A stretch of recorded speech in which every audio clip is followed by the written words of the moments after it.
The toughest calls come in moments that seem easiest.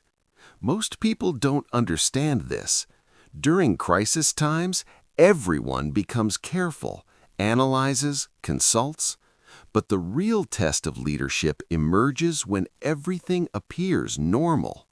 That's when your mental framework either places you among kings or leaves you lost among the ordinary. By the end of 2007, everyone believed the real estate market would rise forever. Subprime mortgages looked like golden eggs. Wall Street's giants had jumped on this trend, achieving record profits. I was thinking differently. Why? Because my mental framework was different. Most people look at current profitability. I see systemic risk. Most people assume trends will continue. I search for the breaking point of trends. Most people say, everyone's doing it. I say, that's exactly why I don't. During those autumn days, I decided to reduce our real estate portfolio. No one understood. Why are we exiting a profitable sector? Why are we stopping while making money? Because the most dangerous moment of making money is when you're making money. When I laid out the numbers in the board meeting, silence fell. The real estate division leader said, "Jamie, we're breaking records in this sector. Why are we hitting the brakes now?" My answer was simple, because drivers who can't learn to brake eventually crash. This is where my mental framework kicked in. I wasn't just seeing the numbers, but the psychology behind the numbers. When everyone runs in the same direction, the system becomes fragile, and fragile systems collapse with a small shock. But this wasn't just risk analysis. This was the application of a thinking model I'd developed over decades of experience. My mental framework is built on three fundamental pillars. First pillar, the majority can always be wrong. Second pillar, the biggest risks hide in moments when there seems to be the least risk. Third pillar, long-term survival is more valuable than short-term profitability. Building these pillars wasn't easy. Each one was learned through expensive mistakes. In the mid-90s, during the height of the tech bubble, I faced a similar situation. Everyone was investing madly in dot-com companies. If you launched a website, you could get millions in valuation. The absurdity had gone too far, but everyone thought they were getting rich. My decision back then laid the foundation of today's mental framework. One morning when I came to the office, I found a young analyst. He had a flashy presentation in his hands. He was suggesting we invest $100 million in an e-commerce startup. The company had no revenue, but unlimited potential. "Would you buy this company?" I asked. "Of course," he said. "Everyone's buying anyway." "That's the problem," I said. "If you do what everyone does, you end up like everyone else." I didn't make that investment. 6 months later, that company went bankrupt. The banks that invested lost millions. I didn't lose. Because the mental framework I use when making tough calls silences my emotions and speaks reality. So how do I apply this framework?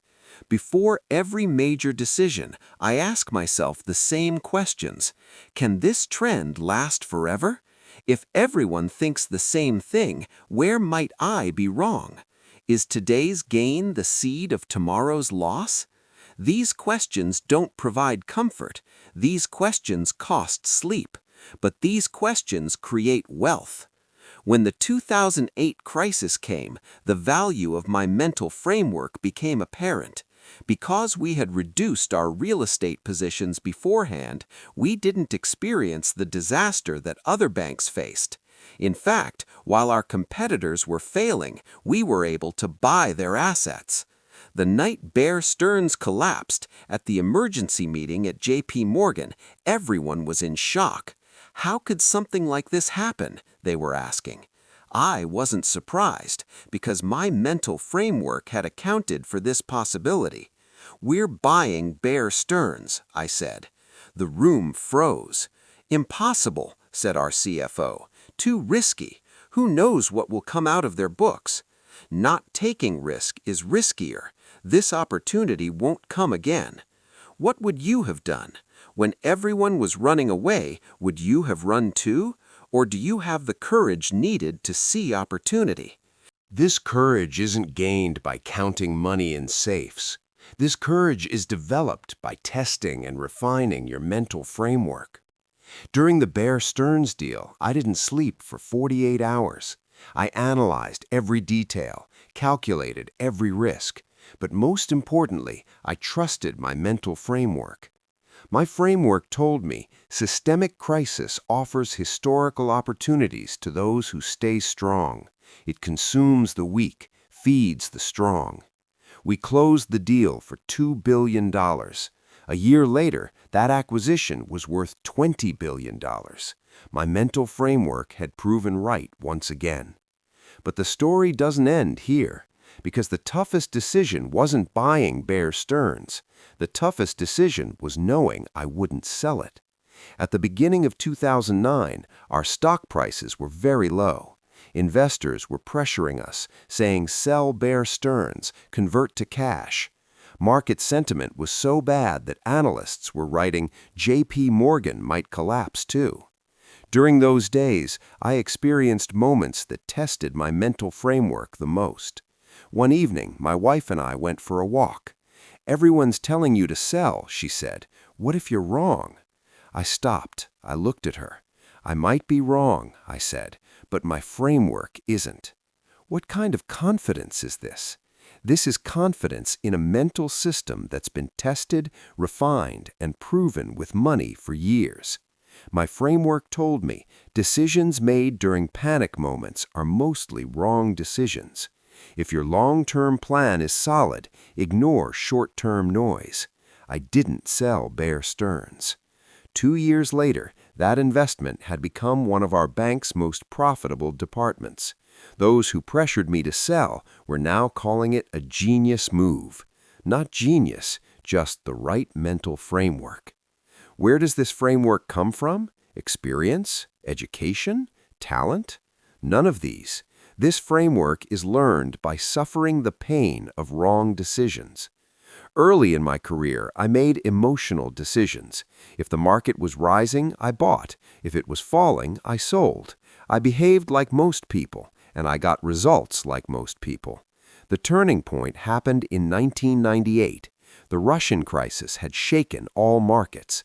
Everyone at my workplace was panicking. They were liquidating portfolios. I did what they did. I sold.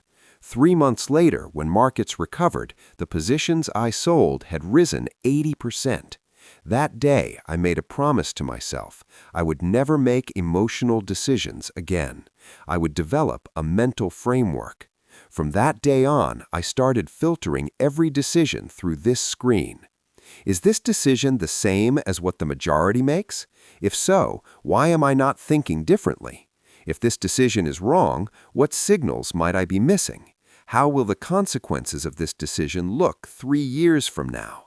These questions aren't magical. These questions are time-consuming, but these questions are life-saving. In 2016, at the peak of the fintech boom, everyone was saying traditional banking would die. Blockchain will change everything, they said. Banks are dinosaurs. My mental framework said something different. Technology is a tool, not the purpose. People's need for money doesn't change. Only the ways to meet this need changes. With this view, while other banks tried to compete with fintech companies, I developed a collaboration strategy with them. Result? Today, our transaction volume through fintech partners is growing faster than our traditional channels. The mental framework turned competition into collaboration, but the toughest test came in 2020. At the beginning of the pandemic, no one knew what would happen. Governments were closing borders, companies were going bankrupt, unemployment was reaching record levels. My toughest decision then? Should I increase reserves against the possibility of economic collapse or continue investing, hoping the economy would recover quickly? My mental framework required both defense and offense. We raised reserves to record levels. At the same time, we increased technology investments because my framework told me crisis periods are when the foundations of the future are laid. 2 years later, we both weathered the crisis unscathed thanks to our high reserves and led the sector in digital transformation thanks to our technology investments. How was this possible? My mental framework saved me from this dilemma, either defense or offense. True leadership is being able to do both simultaneously. How many different strategies can you execute at once? Or are you condemned to one-dimensional thinking? Most people think one-dimensionally. They focus on a single strategy. This falls short in today's complex world. My mental framework enables multidimensional thinking. I manage risk while evaluating opportunity. I protect today while building tomorrow. This isn't being schizophrenic. This is being strategic. Last year, at the peak of the AI boom, everyone was asking the same question: will AI kill the financial sector? My question was different. How can I use AI to become stronger? Do you see the difference? Most people see technological change as a threat. I see it as a tool. Most people fear change. I manage change. When we announced a $5 billion AI investment this month, analysts called it risky. Our customers called it unnecessary. Even some of my employees called it excessive. You know what they all had in common? They were looking at the past instead of the future. My mental framework allows me to look at the future, and the future is shaped by today's actions. Can you see the future, or are you just waiting for a repeat of the past? This is the most critical question, because leadership isn't about seeing the future, it's about shaping the future. I wake up every morning with the same question: what world will the decisions I make today build 10 years from now? This question isn't just philosophical. This question is a practical tool that affects everything from salary raises to acquisition decisions. Finally, let me tell you this: developing a mental framework isn't a day-long process, it's a lifelong journey. It strengthens after every wrong decision, solidifies with every right decision. Are you ready to start this process, or do you still prefer to use someone else's framework? Because those who use others' frameworks live others' results. I live my own results.